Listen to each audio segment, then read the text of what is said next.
Sveikos mergaitės, papasakosiu dabar apie savo patirtį su airišku nėriniu.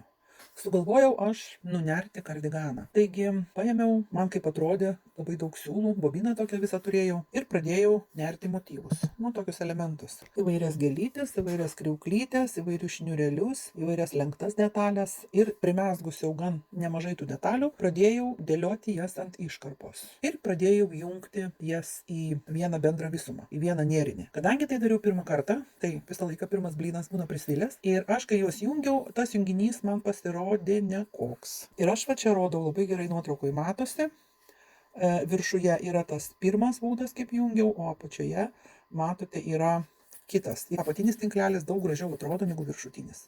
Tai tame ir buvo visa esmė. Ašgi perdariau visą tą, kur aš pradžioje buvau padarius, nes jisai buvo negražus ir man netiko. Ir paskui siūliukas baigėsi. Ir aš nusprendžiau daryti dviejų spalvų. Paėmiau baltą siūlą, kurių irgi turėjau gan daug, ir pradėjau nerti iš jo motyvus baltos spalvos. Ir baltas baigėsi. Galų gale reikėjo man nusipirkti dar papildomai siūlų. Nusipirkau siūlų, aišku, spalva truputuką buvo tamsesnė, tai aš pradėjau tas spalvas dėlioti. Dėliojau vienaip, dėliojau kitaip. Ir paskui padariau gradientą nuo baltos viršuje per šviesiai mėtinę ir į tamsesnę mėtinę. Visos žvaigždės suėjo ir gavosi labai gražus gradiento perėjimas. Tai ir gavosi mano galutinis variantas. O dabar rašykite savo komentarus, kas jums patiko, kas nepatiko, ką jūs padarytumėt kitaip ir susitiksim sekančiam video.